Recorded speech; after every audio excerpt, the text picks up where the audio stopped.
Hello everybody, this is Crumpet here and welcome to episode 4 of Minecraft Let's Play series. So, we got a few things to do today.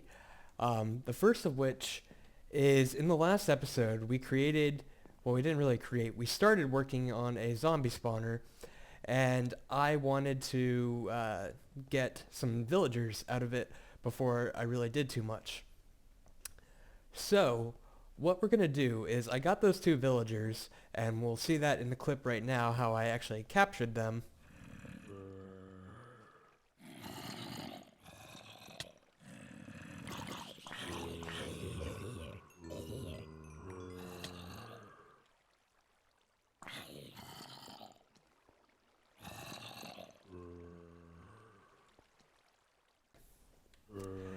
And so yeah, so as you saw, that's how I captured them, just using mine carts to kind of push in under this section where the zombies came out. It's currently disabled right now, so no zombies should be coming through. I did that in order to work on it later in the episode. But the first thing I want to do before I start kind of carving open this area is I'm going to need to transport these guys. So what we're going to need to do is if we come down here, this is where the hallway ended that I showed last episode, just a straight shot from the ladder. As you can actually kind of see it from here. It's really dim, but really far away, but you can kind of see the ladder. But anyways, where I marked out right here is directly underneath where the zombies are. At, let's see, we're at 237, they're at 250 and 252 respectively. So what we're going to need to do is just kind of carve open this little area down to 250 and 252, and we're just going to kind of make a bit of a drop for them. Do I have torches? I do have torches. Excellent. So I'm going to set up a little bit of a chute. What we're going to do is I'm going to get those guys stuck on a rail again. Alright, so this is 250 and this is 252. Perfect. So I'm going to set up, I don't have my minecart and my rails on me, but what we're going to do is we're going to come back up here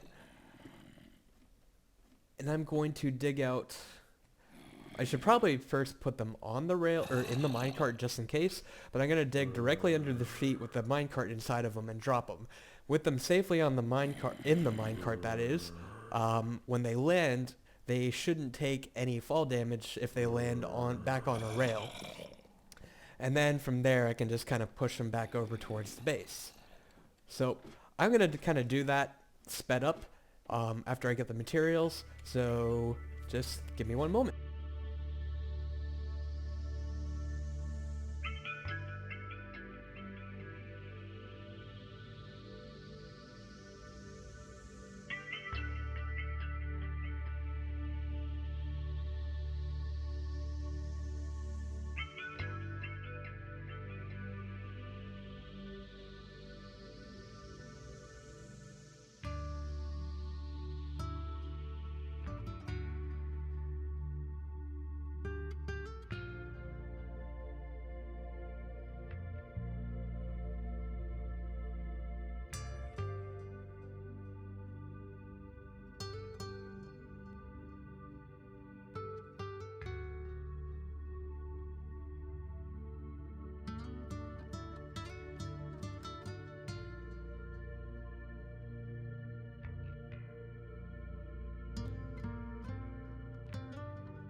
Alright, well that was one of them. It wasn't as bad as I was thinking, but where that block is down there is he just started hitting me all of a sudden and just wouldn't let me push him anymore, no matter what angle I came from. So I went and made power rails, and by the time I came back, he had forgotten about me again. Can I get a torch in there? Yeah, sure. That'll work. So yeah, he's a pain in the ass. But we don't need to do another speed through of the other one. I'm just going to get the other one over here real fast. So again, I'll be right back, and then we can convert them into villagers. I forgot to put the minecart down.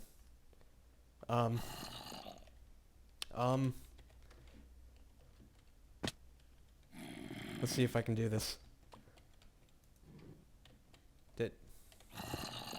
Hey, gotcha! Haha, you suck. This guy has a sword too, I gotta be careful. Ah, jeez. Alright, let's get him back. Okay, we got the other one in place. We can probably get him out of the minecart. Oh wait, let's trap him first. That'd probably be a smart idea. Sure. We can probably go ahead and break that. That's how we're... Alright. I really hope... These guys are probably pretty weakened right now. Yeah, it should be fine. If they take much more damage, especially this guy on the right, though, he might die. So, we might have to heal these guys, but I don't have melons to make healing potions. And I don't remember how to make harming potions. I think you need healing potions to make harming potions, which, you know, can heal zombies when they're still zombies. So I can't do either of those. But anyways, let's make our brew stand and some golden apples. I believe I brought apples down here. Yep, there's 2. And, oh shit, I don't have any glass to make bottles. 1 second. Okay, we should be good to go. I made my brew stand. I don't really have a brewing area right now, so I just put it down here next to where I just quickly started growing some netherwort. So, hopefully we should only need 1 to hit both of these guys with it. I don't know if these walls in between will affect anything. I guess I could break that out real quick. Alright. Hey guys, you ready to become human-ish? Alright, I think I got both of them. Probably myself too. No, didn't get myself. There's 1 and 2. I wonder what you guys are going to be. Please give me 1 farmer and 1 priest and I will be happy. So, before I skip ahead to when these guys actually become villagers, if you saw in my inventory, I had the 2 golden apples kind of split up. Just kind of a tip from something I've had happen to me in the past before. But sometimes when you're giving zombies the golden apples to turn them into villagers, if you have them stacked up like that, sometimes you'll eat the second one after you give them the first one. And that... Especially right now, I can't afford to waste those resources. I don't have like any gold at all. So that's why I did that, if anyone was wondering. But anyways, like I said, hope for a priest, hope for a farmer. Please, priest and farmer, priest and farmer. Let's see what I get. Okay guys, they just turned. I haven't seen what they are yet. So, 1 at a time, we got our priest, or cleric, whatever, yes, and, oh, you had my hopes up, man. Damn it. Oh, so, I'm not sure, the Fletchers might still be able to do farming, because he's a brown coat. I'm not 100% sure on that. I'm going to have to go double check my facts, but essentially what we can already start doing is trading this guy, the priest, not the cleric. The cleric is the white coat or the old name. No, it's the old name. They changed it. I'm so used to the Minecraft old names. I've been playing since alpha. So we can start trading this guy as much rotten flesh as we have. And start getting ourselves some emeralds. Eventually, he'll want to start breeding, but there's no village down here, so we can't breed yet. Gold? I don't want to trade you gold. I barely have any of my own. What's your next trade? 1 emerald for 2 redstone, 1 emerald for 2 lapis. Those are pretty awful trades, dude. But we'll do it anyways, eventually. So I guess now that we have these 2 guys, we have to decide whether or not I want to keep these guys just 1 glowstone Okay, well the Eye of Ender isn't too expensive, but one glowstone? Dude, you are terrible. I guess I can get arrows from this guy? I don't know. Let's see what else I don't remember what Fletchers unlock past arrows. I don't ever really trade with them. So, bows, and then you can turn flint and a gravel into, or I mean, gravel and an emerald into flint. Okay, that's, not terrible. I don't have a lot of string yet, so the bow could be useful. Especially if I need to make dispensers for any reason or repair my own bows. I do have an infinity and unbreaking bow now, but I don't have power, and those two bows aren't combined. They're two separate bows with the enchantments, so I don't... Once I go ahead and combine them, I might do that, but... And then use these bows to keep it repaired up until I lose infinity. Then I don't know. But I guess... Cool. What I can do is I can water elevator them up to the surface and eventually make an iron farm out of them. But I guess for now we're just going to keep them down here. Baby villagers can still get in there, but I think if I put a carpet on top of that block, they won't be able to. I have wool somewhere. Snow. Glass. Oh, come on. Where did I put my wool? There it is. No! There we go.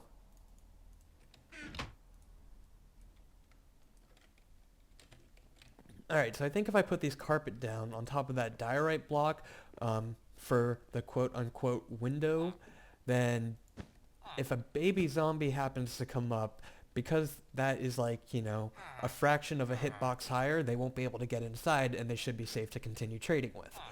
So, cool. Now, we got a couple things to do after that. I know we're already getting to about halfway through the episode, but I already started, when I was waiting for the villagers, I started cutting out the top of this, and what we're going to do in here is I'm going to replace the ceiling with all stone brick like it is right here, and then this little area with stone brick we're going to replace with spruce wood like it is, and that way we can get more of a stone texture in here, add another color, and it looks really good. And with the way I've been starting to make more designs for the hallway, and then like I said in the last episode, I started designing a storage room for the zombie trap, and the storage room and the killing room and all that stuff, and the auto crusher. So I started designing those, and I ended up changing up the design a little bit to incorporate more stone brick. I think it looks much better. I don't know exactly if we're going to be able to get around to that just quite yet, because it's more of a priority for me to get the auto crusher in right now, because I want to build that on camera, or, well, not directly on camera, but I want to show the build on camera at least as I'm like in pieces as I'm doing it. So, and then I can use it between episodes to get more enchantments and stuff like that, and just kind of progress faster, not doing important stuff like building, but you know, it'll help me do the non-fun stuff like collecting, being able to enchant, go different places, collect more materials, collect materials faster, so on and so forth. You know the deal. So I am going to go ahead. I need to put away the stuff that I have right now, because I know you guys don't want to watch me manage my inventory for much longer, and then we're going to have to go back down to the zombie farm over there and cut out a little bit of an area back behind where we were killing them before and where I trapped those two guys. So I got some carving to do, and luckily the auto crusher is actually relatively compact. I'm really impressed with my work on this one, because my last auto crusher for my blaze farm last season is much less compacted. Just say, oops, that's not the right spot, you're dark. So yep, let me get ready, let me go carve that out and start building, and I will show you guys exactly what's going on with the crusher. Oh, and one last thing before I cut out here. These torches, I know I said last episode I was going to go ahead and replace these with glowstone.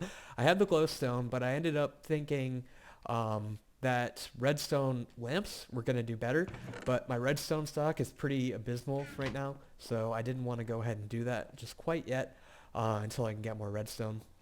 So that'll happen in the near future as well. So don't worry, this room will start looking better as we progress.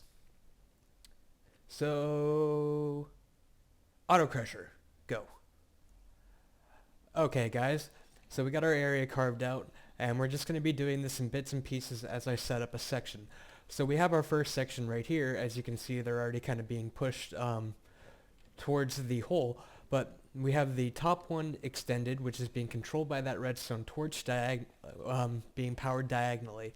And then we have this bottom one, which is also extended, which is being powered from the bottom, and that leaves these two in the middle to crush. The ones on the top and the bottom are for holding the ones in so the weakened ones don't get mixed up with the strong ones.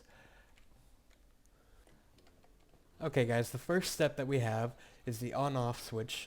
There will be a redstone lamp right here as an indicator to see whether it's on or off, but it sends power right here to a single pulsar, which turns on this timer here, which we'll wait a while for zombies to gather, and then it'll continue the cycle.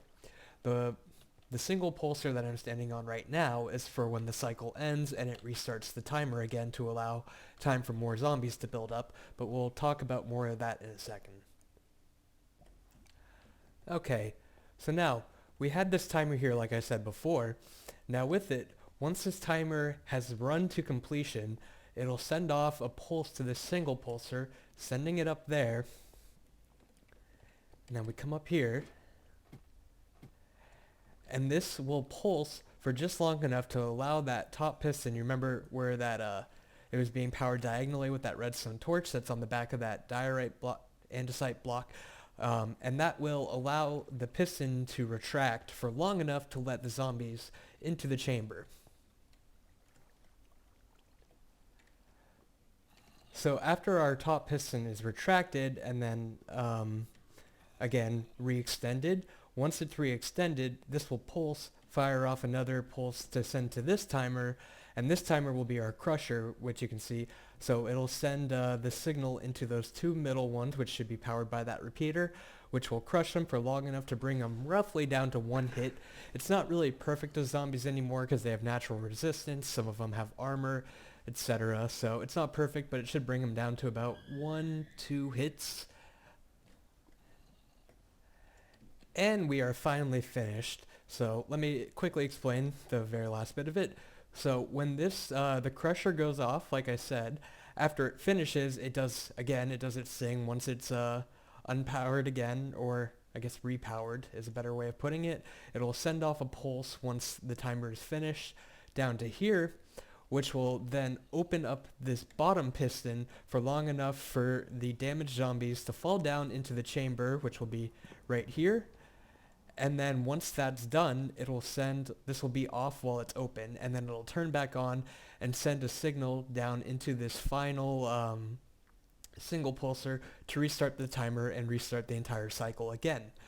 Now, with the on-off switch, for instance, if you have it off, I think this is off.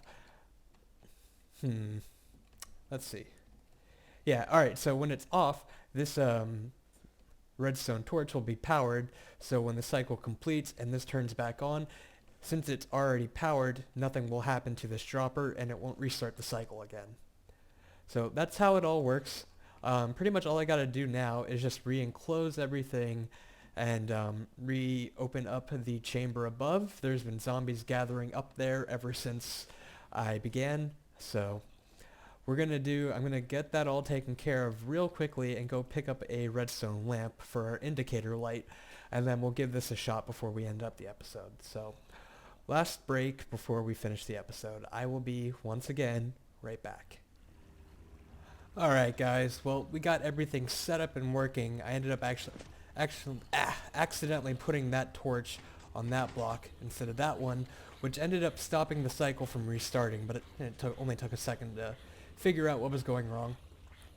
Let me turn up the sounds real fast. I don't want it to get too loud, but if we just wait a second before I go ahead and kill these guys, we can hear them being auto-crushed. I don't have it high enough up yet to be able to see it happening. I plan on, when I do make this room, I plan on making it taller, and so we will be able to see the auto crusher in action better.